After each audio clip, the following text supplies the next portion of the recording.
കോരിച്ചൊരിയുന്ന കർക്കിടക മഴയുടെ രൗദ്രഭാവം വകവയ്ക്കാതെ റെയിൽവേ സ്റ്റേഷനിൽ നിന്നും അലക്സ് എഴുന്നേറ്റ് എസ്റ്റേറ്റ് റോഡിലേക്ക് ഇറങ്ങി നടന്നു. മഴ തോർന്നിട്ട് പോയിക്കോളൂ കുട്ടി, സ്റ്റേഷൻ മാസ്റ്റർ വിളിച്ചു പറഞ്ഞു.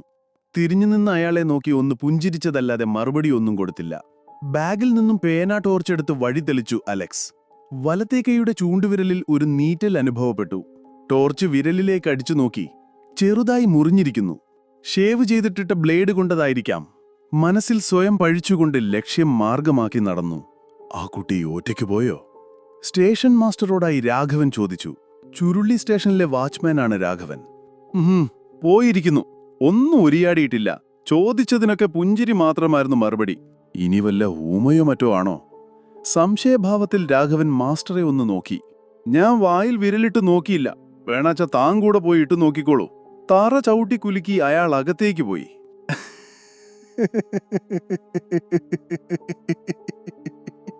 രാഘവൻ അത് കേട്ട് ചിരി വന്നില്ലെങ്കിലും നാരായണൻ പൊട്ടിച്ചിരിച്ചു.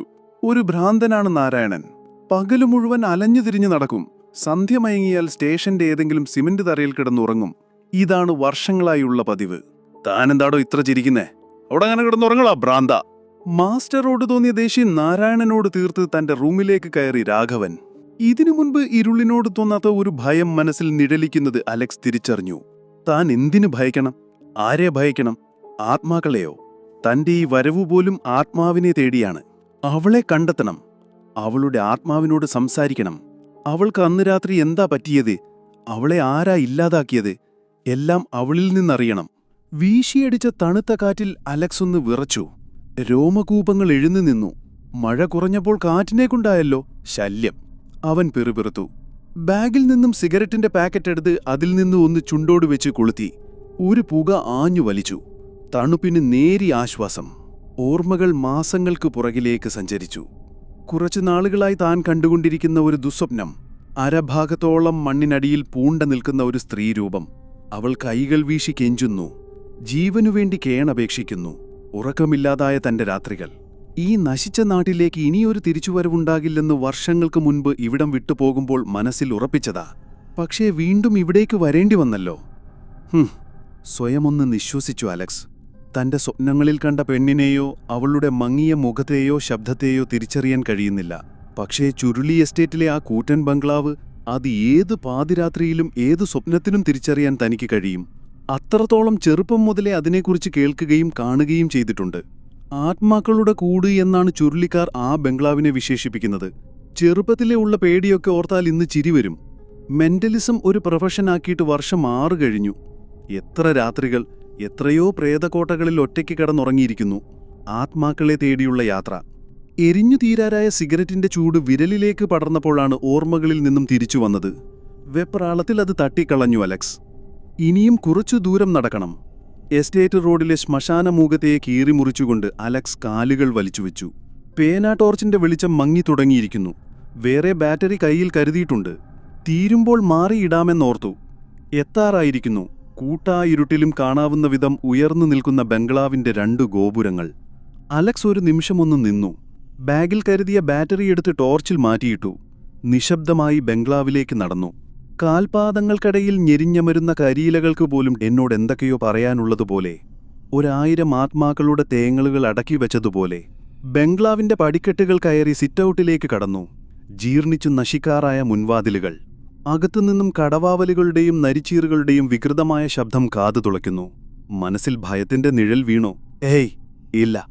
ബാഗിൽ നിന്നും ഒരു കറുത്ത ബെഡ്ഷീറ്റ് എടുത്ത് സിറ്റൌട്ടിലേക്ക് വിരിച്ച് അതിനു മുകളിലായി അവനിരുന്നു.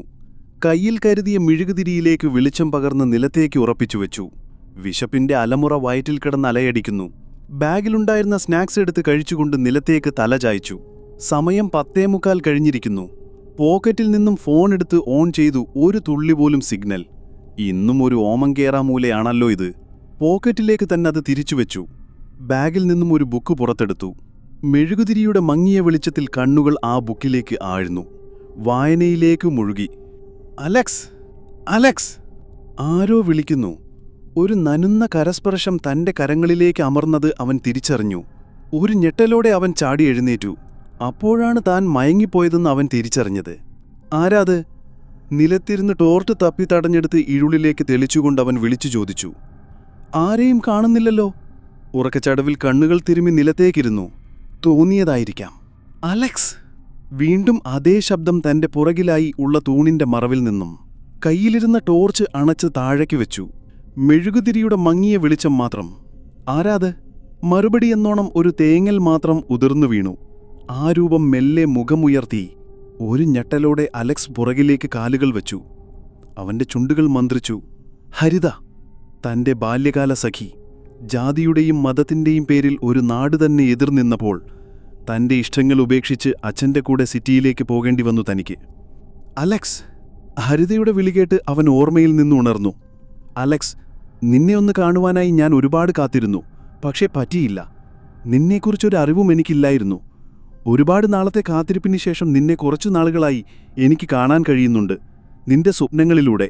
പക്ഷേ എനിക്കതിന് എന്റെ ജീവൻ വെടിയേണ്ടി വന്നു. നിന്നെ മറന്നുള്ളൊരു ജീവിതം എനിക്ക് സഹിക്കാവുന്നതിലും അപ്പുറമായിരുന്നു. വീട്ടുകാരുടെ കുത്തലും അവഹേളനവും ഒരുപാട് സഹിച്ചു. എന്നെങ്കിലും നീ എന്നെ തേടി വരുമെന്ന് കരുതി. പക്ഷേ നീ വന്നില്ല. എല്ലാവരും കൂടി നിർബന്ധിച്ച് എന്റെ വിവാഹം ഉറപ്പിച്ചു. വിവാഹത്തലേന്ന് ഞാൻ വീട്ടിൽ നിന്നിറങ്ങി ഇവിടെ വന്ന് ഒരു കുപ്പി വിഷത്തിൽ എന്റെ ജീവനൊടുക്കി. അലക്സിന്റെ ശരീരം തണുത്തു മരവിച്ചു. ഹരിത! അവൻ വിക്കി ആ പേരുച്ചരിച്ചു. അലക്സ്, പേടിക്കണ്ട. ഞാനും അലക്സും നിന്നൊരു ലോകത്താണ്. ജീവിച്ചിരുന്നപ്പോൾ നേടാത്തത് ഇന്ന് നമ്മൾ നേടി. ഇനി നമുക്ക് ആരെയും പേടിക്കണ്ട. നമ്മുടെ ലോകത്ത് മതവും കുലവും ഒന്നുമില്ല. എല്ലാവരും ഒന്നാണ്. ഒരു പേരാണ് ആത്മാക്കൾ. അവൾ പൊട്ടിച്ചിരിച്ചു. ഒരു ലോകത്തോ? ഞാനോ? അതെ അലക്സ്, നിന്നെ ഒന്ന് തൊടൂ. അവൻ കൈകൾ നീട്ടി അവളെ സ്പർശിച്ചു. അതെ, എനിക്കവളെ തൊടാൻ കഴിയുന്നു. അവൾ അവനെ തന്നിലേക്ക് വലിച്ചടുപ്പിച്ചു. അലക്സ്, സൂര്യകിരണങ്ങൾ വീഴാറാകുന്നു. നമുക്ക് നമ്മുടെ ലോകത്തേക്ക് പോകാം. ഹരിത! അവന്റെ ശബ്ദമിടറി. ഒന്ന് കുതറിമാറി പുറകിലേക്ക്. 1000 നിശ്വാസം കാതുകളിൽ വന്നലയടിച്ചു. തിരിഞ്ഞു നോക്കി അവൻ പകച്ചു നിന്നു. 1000 ആത്മാക്കൾ തനിക്ക് ചുറ്റും. ഒന്നനങ്ങാൻ കഴിയുന്നതിനു മുൻപ് അവനെയും പിടിപെട്ടുകൊണ്ട് വീശിയടിച്ച കാറ്റിലേക്ക് അവർ അലിഞ്ഞു ചേർന്നു. രാഘവ! സ്റ്റേഷൻ മാസ്റ്ററുടെ വിളി കേട്ടാണ് രാഘവൻ ഉറക്കത്തിൽ നിന്ന് ചാടി എഴുന്നേറ്റത്. വെപ്രാളത്തിൽ നിലത്തുകുടന്ന ലുങ്കിയും വാരിച്ചുറ്റി ഓഫീസിലേക്ക് ചെന്നിറങ്ങി. മാസ്റ്ററുടെ മുഖത്തെ ആശങ്കയും ഭയവും കണ്ട് എന്താണെന്ന് ചോദിച്ചപ്പോഴേക്കും കയ്യിലിരുന്ന പത്രം രാഘവന് നേരെ അയാൾ നീട്ടി. പത്രത്താളിൽ പരതിയ രാഘവന്റെ കണ്ണുകൾ ആ വാർത്ത കണ്ടൊന്നു ഞെട്ടി. വണ്ടി അപകടത്തിൽ മരിച്ച ഒരു ചെറുപ്പക്കാരന്റെ ഫോട്ടോ. താൻ വന്നേ, എസ്റ്റേറ്റ് ബംഗ്ലാവ് വരെ ഒന്ന് പോയി നോക്കാം. പറഞ്ഞു തീർന്നതും രണ്ടുപേരും സ്കൂട്ടറും എടുത്ത് ബംഗ്ലാവിലേക്ക് കുതിച്ചു. ഇവിടെയെങ്ങും കാണുന്നില്ലല്ലോ മാസ്റ്ററെ. ബംഗ്ലാവിന്റെ സിറ്റൌട്ടിൽ കിടന്ന കരിമ്പടം ചൂണ്ടിക്കാട്ടി മാസ്റ്റർ വിളിച്ചു പറഞ്ഞു. രാഘവ, ഇങ്ങോട്ട് വാ. ഇവിടെ ആരോ കിടന്നിട്ടുണ്ടല്ലോ. ദാണ്ടെ, ഇവിടെ ഒരു ബുക്ക് കിടക്കുന്നു നിലത്ത് കിടന്ന ബുക്കെടുത്ത് മാസ്റ്റർക്ക് നേരെ നീട്ടി. ബുക്കിന്റെ പുറംചട്ടയിലെ പൊടി തൂത്തുകളഞ്ഞ് ആ പേര് അയാൾ വായിച്ചു. ആത്മാക്കളുടെ രാത്രി.